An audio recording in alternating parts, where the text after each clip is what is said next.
Hey, what's going on, everybody? It's your boy Skip, aka Skip and Tosh, here to do an unboxing for you. I'm excited about this one. I was checking Amazon like over and over again to see when this would arrive. This will be the unboxing of the 8Bitdo SF30 Plus. I'm going to double check and make sure that's the right name, but when you see it, you'll know that's the right controller. For me, it gets a little confusing only because I'm a really big 8Bitdo fan. I have their GameCube adapter for the GameCube controller and also for the Wii wired Pro controllers. I also have this one is the 8Bitdo F30 Pro pad for the Famicom. This was the original Famicom, which would be the NES in America. This is how their controllers looked, and my buddy actually has an authentic one, my friend Chris Perkins. But this is their version of it. It's got the polish, and this is one of my favorite controllers. I'll try to put them all within view of the camera. I'll do my best.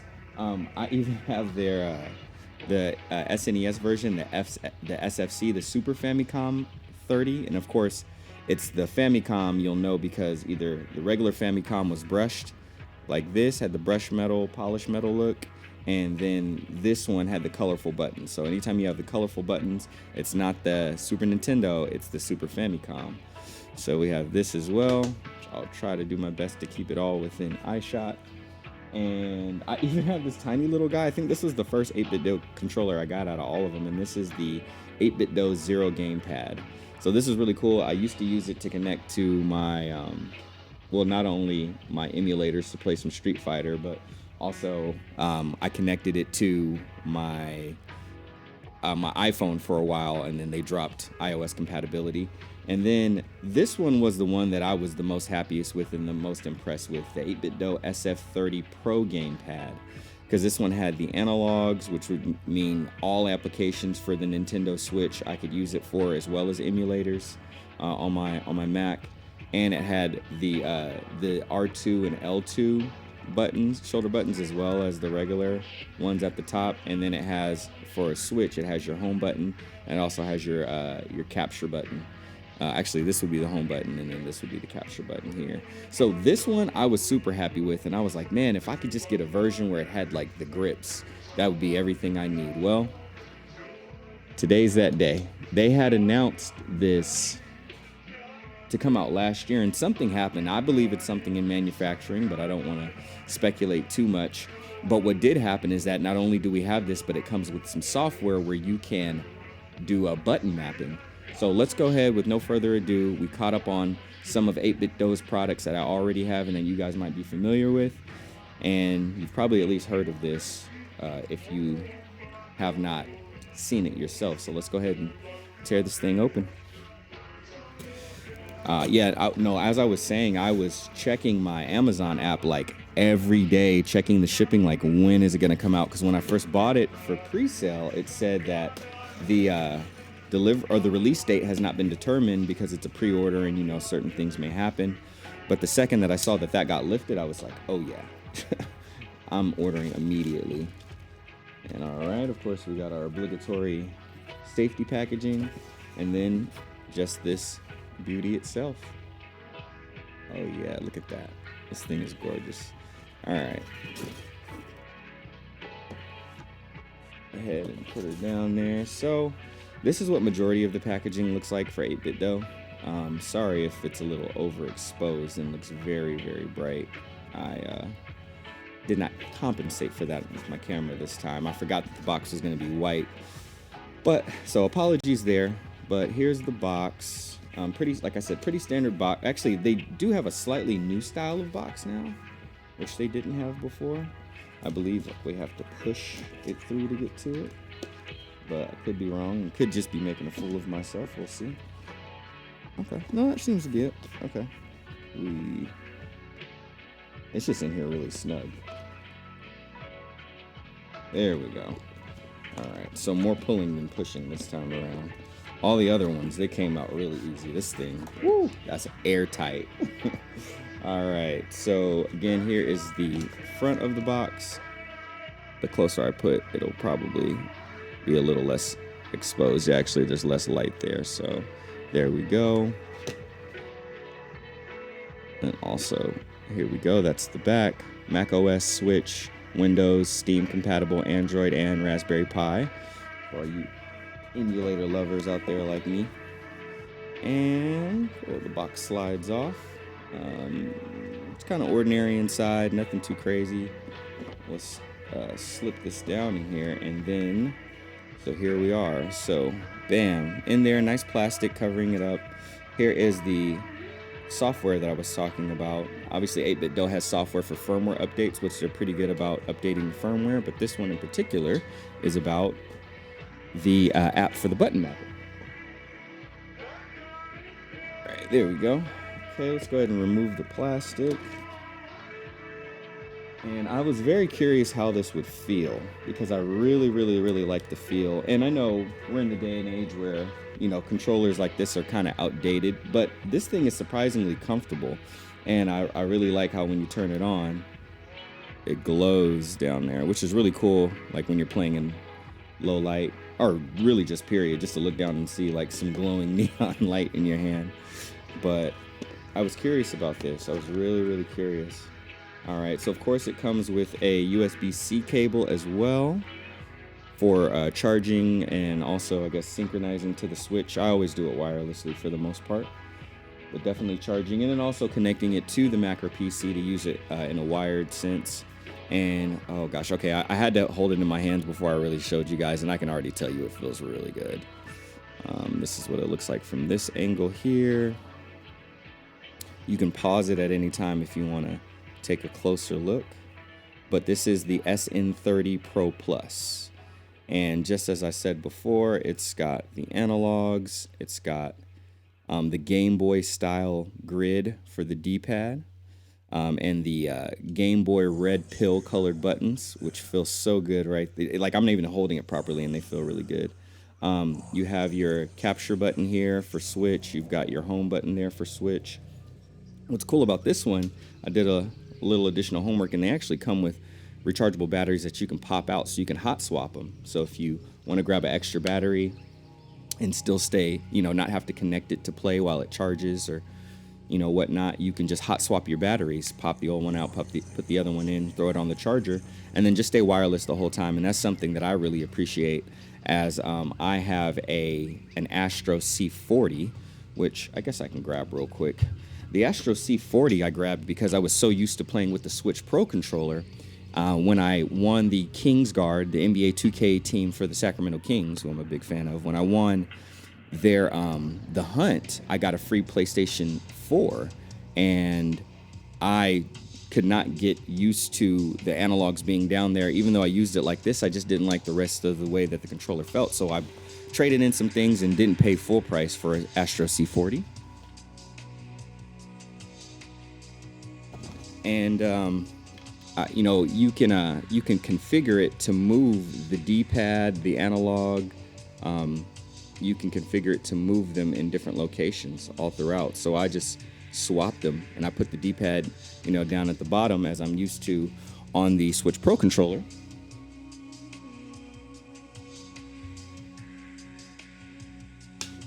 Which is what I was very used to at the time, because I was playing a lot of Super Smash Bros. And I was playing NBA 2K on the Switch. So I was used to having my D-pad down low and then my analog up here. So I got the Astro and I configured it, Astro C40, and I configured it to have the configuration of the Switch Pro controller. But this is interesting because I kind of go back to more of the traditional, I guess I can grab it.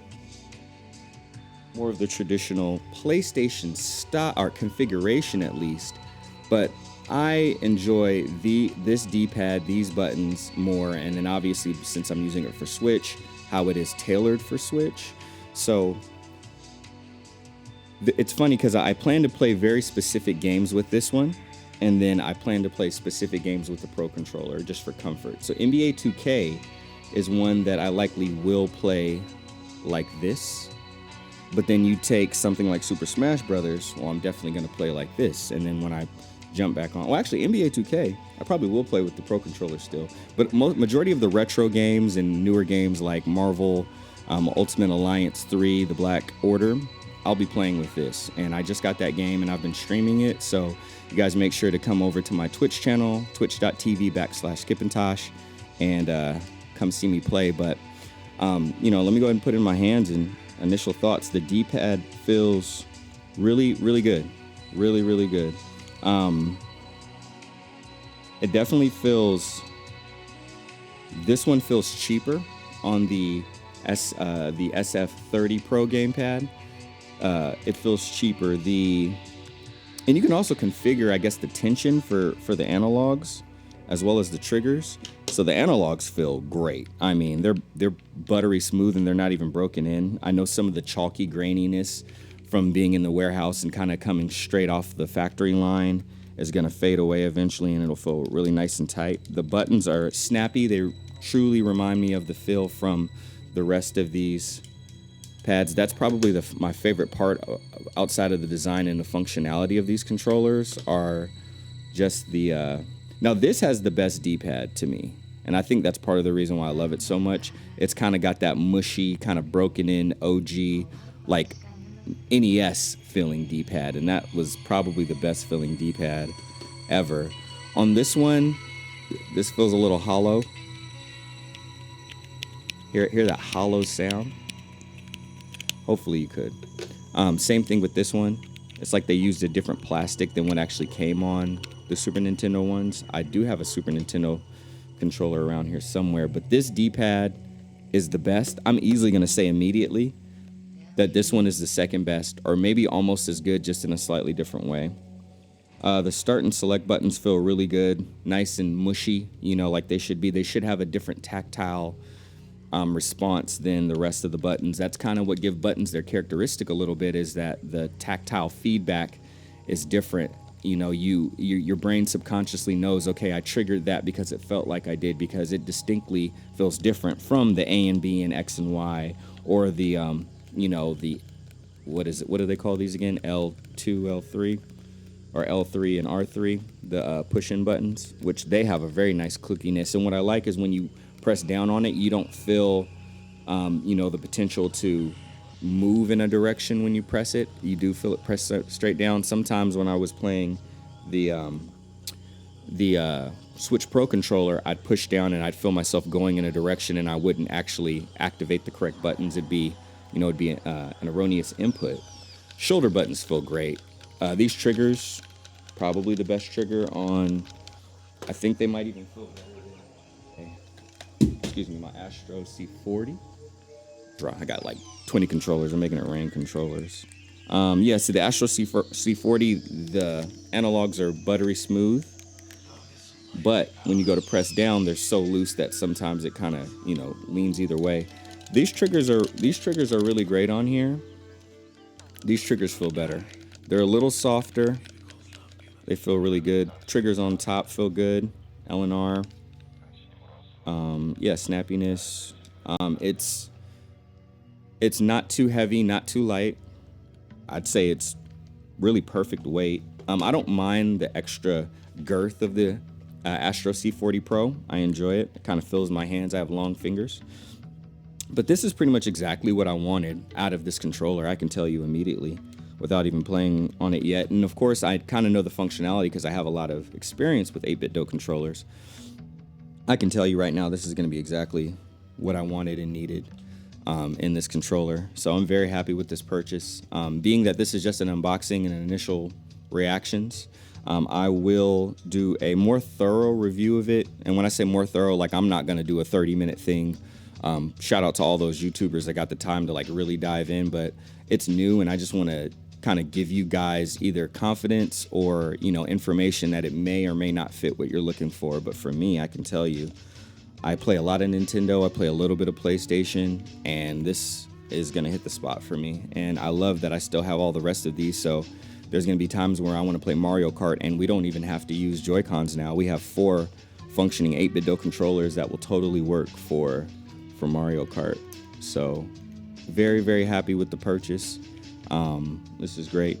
So hopefully you guys found this beneficial. If you do want a quick kind of look down at it, I'll kind of put it up there for you so you can kind of see Once again, the controller. Too many controllers for you, boy. I've got a thing full of controllers. Look at that. Goodness gracious, it's like an ocean of controllers. And if you want kind of a little bit more of like a closer view, let's flip it around for you.